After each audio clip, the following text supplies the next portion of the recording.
see, for me, the fascination with the automobile actually began before I was even able to read. I always remember tearing open those new packages of Hot Wheels and Matchbox cars, running up to my dad and asking him what type of car it was, and I always dreamt of being able to get behind the wheel of some of my favorite sports cars one day and drive to my heart's content. However, as time went on and I got older and I got to experience different vehicles, I started thinking, and I wanted to know if the perfect sports car exists. So I decided to take a trip down to Detroit, the Motor City, to find out. Before I could head to Detroit, I had to stop and get some lunch so I could explain why sports cars exist in the first place. Let me explain it this way. This is a gyro sandwich, and it is food. And the point of food is to give us nutrition and energy. Now, because of that, if food was just food, we should all be eating broccoli and Brussels sprouts 24/7, but we don't. You see, what this contains is beef, lamb, and chicken, all roasted to perfection with a special sauce and complemented by lettuce, tomatoes, and onions. And it is absolutely delicious. Right there. My point is, sports cars are the same way. We could have just a plain old car, like a Toyota Prius or a Chevy Cruze, get you from point A to point B. But if you do that, it's not delicious, it's boring. Sports cars are designed to make that commute something more interesting, much like this gyro is designed to make my lunchtime much more delicious. With that in mind, I called up my homeboy Zach and we went to meet up with the rest of the squad. And we hopped into Dan's Focus ST and made our way down to Detroit.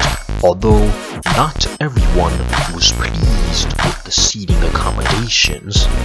Despite the rear legroom and Dan's poor taste in anime music, it was an enjoyable ride. Finally able to stretch our legs, we made our way through the -5-degree weather and headed towards the center of the great Motor City. If you were to turn back the clock to the muscle car era of the 1960s, Detroit might even look unrecognizable, as in the 60s, Detroit was the richest city in the United States. Detroit's days, however, were numbered. You see, segregation led to racial tensions throughout the city, and that eventually led to many riots happening throughout Detroit. Later on down the line, a certain corrupt politician would unfortunately lead the city on the path to go bankrupt. Despite Detroit's troubled past, it still remains one of the best places in the country for automotive culture. You see, it's called the Motor City because it's the birthplace of the muscle car. It's also home to the big three American auto manufacturers, Ford, General Motors, and Chrysler. The birthplace of the muscle car also houses IndyCar races on Belle Isle in the summer, as well as the Woodward Dream Cruise, which is the world's largest single-day automotive event. And to further prove my point that Detroit is for the automotive enthusiast, the reason we came down in the -5 weather is so that we could experience the 2019 North American International Auto Show. With Joe, Zach, and I promised even more rear legroom, we made our way inside, and we were immediately spoiled for choice.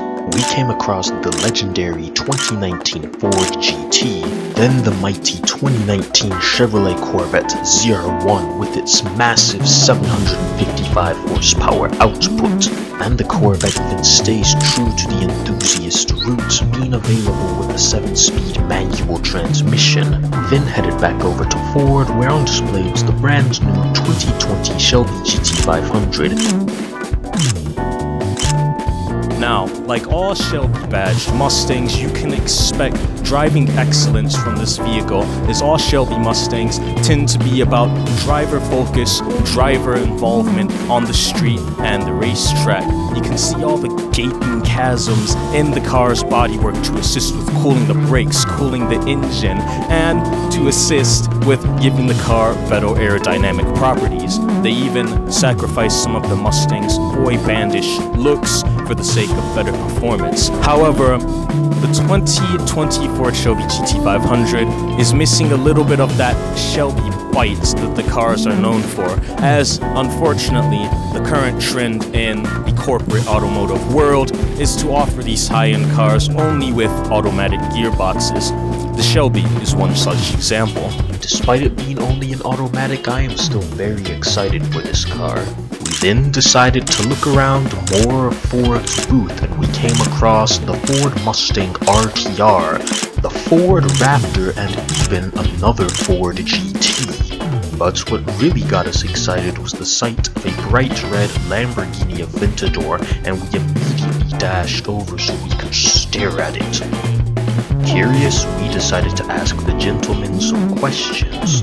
This is Sam with NV Auto Group. How are you doing today, Good. Sam? How are you doing, sir? Good. I'm doing pretty good. I'm definitely loving this G-Wagon sitting right behind us. Right. And that brings me to the question, what is NV Auto Group? What do you guys specialize in? So we're Michigan's premier luxury and exotic dealer and customization boutique. We're located in St. Clair Shores, right on the corner of 9 Mile and Harper, a real busy corner there.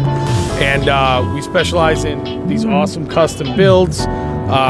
As you can see, if you come down here and visit our display, wheels, tires, window tints, clear bra, ceramic coating, vinyl wraps, all the, your customization stuff we take care of, as well as most of the cars on the show floor here are for sale. Wow, that's very impressive, Sam. I couldn't help but notice the Lamborghini Aventador and the McLaren 12C sitting right behind me, and those are really beautiful cars. And they are very good examples of what a sports car should be. But in your own eyes, what do you think defines the perfect sports car? To me personally, I love a naturally aspirated engine. Something that you would get out of, the Aventador or one of the 458. I love that 458. Something that revs up real high. Obviously you want it to make a nice noise, and great drivability. Sometimes the McLarens and the newer BMWs and stuff get a little electronic. I'm kind of more old school. I love the feel of the 458 or something like the E92 M3. That's really my favorite kind of car there. All right. Thank you for your time, Sam. I appreciate it. Thanks for No problem. Awesome. Be sure to check out NV Auto Group on the internet when you get a chance. And if you're from St. Clair Shores. There you go, St. Clair Shores, Michigan. Be sure to stop by and see what they have to offer. We stayed around the NV Auto Group booth for a couple of more minutes to see what other rides they had on display, and let me tell you, we were not disappointed. And with Sam's input fresh in our minds, we continued on with our search for the perfect sports car. And after making our way past whatever this spaceship-looking thing is, we ended up coming to Toyota where the new Supra was on display. The fact that so many people are angry that this vehicle uses BMW parts such as the transmission, the engine, and the chassis baffles me. Nobody got angry when Audi took the Lamborghini Gallardo and turned it into the R8 5.2 FSI. Nobody got angry when the first-gen Ford Mustang was taken by Mercury and turned into the first-gen Mercury Cougar. As for how the vehicle drives, I won't know until I'm given a chance or an opportunity to get behind the wheel. According to the Toyota man we talked to, who had to cover his name tag, a manual transmission may in fact be in the works. We then moved around the corner where we found Toyota's luxury firm Lexus, and on display they have what I think is one of the most beautiful modern cars you can currently buy. If the Lexus LC500 was a human being, it would have a very successful modeling career, but not only that, because it's not just a pretty face. Underneath the hood lies a 5-liter naturally aspirated V8 engine that sends 471 horsepower to the rear wheels, which means that the Lexus LC500 not only is a pretty face, but it also has the voice of an opera singer. After seeing a couple of Alfa Romeos, we decided to head over to Chrysler, and Joe finally found a vehicle that had enough horsepower that he could actually fit in. I actually fit for once. I'm like, it's a miracle. However, that vehicle is not a sports car, but an SUV because it is the Dodge Durango SRT. Despite Joe having found his perfect match, the rest of us realized that there was a problem. There were simply too many good cars to pick from. So we decided to call it for a day and went in search of lunch. After which, Joe, Kyle, and Zach decided that they were gonna head home. Dan and I, meanwhile, had other plans. We decided to stick around until the sun went down, and when it did, the inside of Cajo became very different indeed.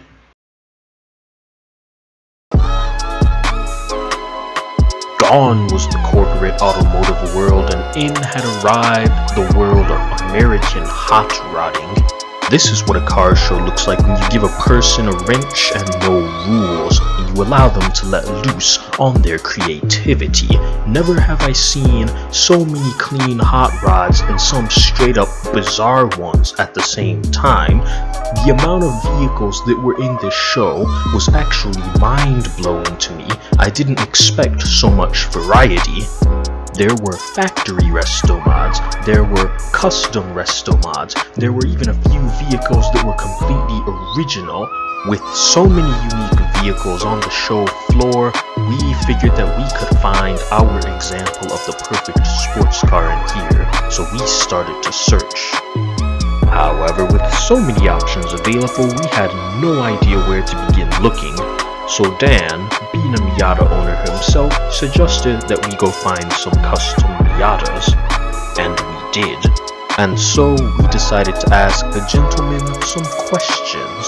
I've just come across the Waterford Hills Road Racing booth, and I've met this man named Nick Aranda. Nick, how are you doing? Good, how about yourself? I'm doing alright. So I've noticed that you got a couple of highly modified, look like track cars in your booth, and I'm looking at this orange Miata. It's a very clean car. Would you mind telling us a little bit more about what spec Miata is? Yeah, okay, so a spec Miata is pretty much, any Mazda Miata available can run in this class. The new MX-5 has their own class, but they're also eligible for this class as well. They're pretty much bone stock cars. There are very minimal modifications you can do to them. Obviously, all the cars need roll cages, racing seats, removable steering wheels, fire extinguisher system. Doesn't have to be installed in these cars, but highly recommended. And obviously, like most of the cars have a header, exhaust manifold, and then as well as a full exhaust, and then an intake manifold. The engine modifications are pretty much non-existent. Transmissions pretty much non-existent. Rear differential modifications non-existent. Penske racing shocks on this particular car. Obviously there's approved setups that you can use, so only very specific parts. That way all the cars in the class stay very even, so it's mostly just a driver's class. Okay. And the spec Miata at Waterford is a very strong car. It's a very tight track. So the low horsepower, high RPM, carry a lot of speed through the turns. Works out really well. The Corvettes are barely faster than a spec Miata at the track, so works out really well. Yeah. So you said they only have slight modifications, and obviously, every car enthusiast knows that the Miata from the factory is one of the most nimble, best handling cars that you can buy on the market. So with these slight modifications, would you say that the Miata is the perfect sports car? Yes or no, and why? If it's not the best, it's probably the closest. I would say money's worth. Yes, it's probably the best sports car for the price that you can get today, especially the cost to race. Right? It's one of the cheapest classes to get into for road racing. Wow, thank you for your time, Nick. be sure to check out the Waterford Hills Road Racing and see if you can start scheduling your track days. So, the Mazda Miata then could be considered the perfect sports car for the money, whereas high-end vehicles like the McLaren MP412C and the Lamborghini Aventador from earlier could be considered the best sports car simply because of their over-the-top nature and the engineering behind the machines. But we still couldn't decide which one was the perfect sports car, so we continued our search. As we continued our search, I couldn't help but ponder more on the question at hand. What constitutes a sports car? As Nick previously stated, the Miata he considers to be one of the best sports cars simply because of its tunability and its availability and its price. But then Sam said that the sports car needs to have that perfect balance of the high revving engine, the perfect handling. Perhaps it needs a little bit more drama. When I consider these two answers, I want to think that maybe the perfect sports car then doesn't exactly have to be a specific machine or specific type of machine, but perhaps one that makes you feel a certain way. It has to be the kind of machine that makes you excited to turn over the engine. The issue is that this is going to change for every single person. Everyone has their own preferences, which is why I don't think there can actually be a definitive perfect sports car.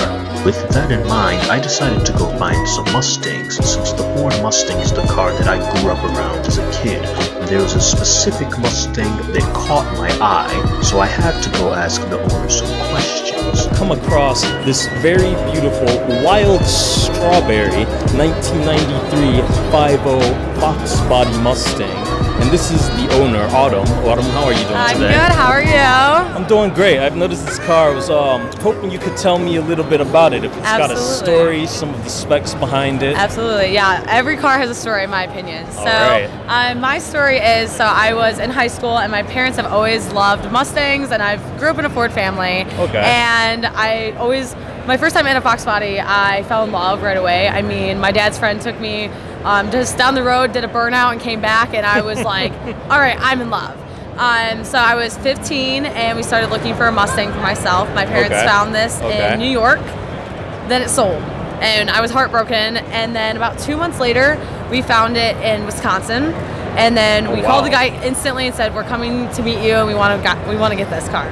So I bought it the way it is. So I was back, I don't know, when I was in high school, and I really haven't done much to it. Just, you know, rear end, kind of frame connectors, line locks, stuff like that. But I instantly, right that summer, I went to the track with it. So I started drag racing it. Super consistent car. I mean, it's incredible. I mean, automatic. In my opinion, I mean, a stick isn't always consistent. It's true. So I'd rather win more races, in my opinion. Oh, race. So you do race. So I do race. So yep, I do race. My local track is Milan Dragway in Milan, Michigan. Everyone always asks me, like, why do I love Mustangs? And it's just the people that own Mustangs. They're very interesting, and every single Mustang is unique. My dad, when I was a very little kid, he had a 2003 Cobra. Okay. So like I'm a bit of a Mustang guy too, so I grew up just like around them. Sure. And it's just like kind of one of those things where it's just like that specific kind of car. Absolutely. So for you race this car and it runs on the drag strip. Mustangs, I think, are really cool cars, and they kind of have like a really cool culture going all the way back to like the early mid 60s. Absolutely. And it's like a large following. Yeah. So my question is, I'm here trying to figure out if the perfect sports car exists. And for you, would you say that the Ford Mustang is the perfect sports car for you? Yes or no, and explain why. Okay, so, well, I want to go back because I forgot to say the specs on it. So when I do drag race it, it's very consistent at 1250, going about 112 miles per hour. That's in the quarter mile. Okay. But to go off of your next question, I definitely feel that the Mustang is the perfect sports car for me. I mean, I'm nuts about Mustangs. I'm a Mustang enthusiast. I'm a part of many Mustang clubs, actually. I don't know what I could say if this is the exact sports car for me. I definitely love the newer Mustangs. I've got to drive a few of them with my internship with Ford Performance, actually. So I got to drive this summer a brand new Bullet, and it was incredible. It has the all new electronic dash, and it's honestly, it's so cool, the technology that are in these cars. But for myself, I do like the older Mustangs. I mean, my 93, I fell in love with it. But then also going back to, you know, a 69, oh my gosh, they're absolutely incredible too. So it's hard to say which is the correct like sports car for me. I don't know if that answers your question, but it does. Okay, cool. Cool. Thank you, Autumn. Okay, thank you so much. After speaking to Autumn, I was able to come to a conclusion to the question that yes, the perfect sports car does exist. There is, however, no specific machine that can be called the perfect sports car. That perfect sports car could be a Ford Mustang Bullitt, or a Corvette ZR1, or a Lamborghini Aventador. At the end of the day, it's all up to the person on that showroom floor looking for a new set of wheels.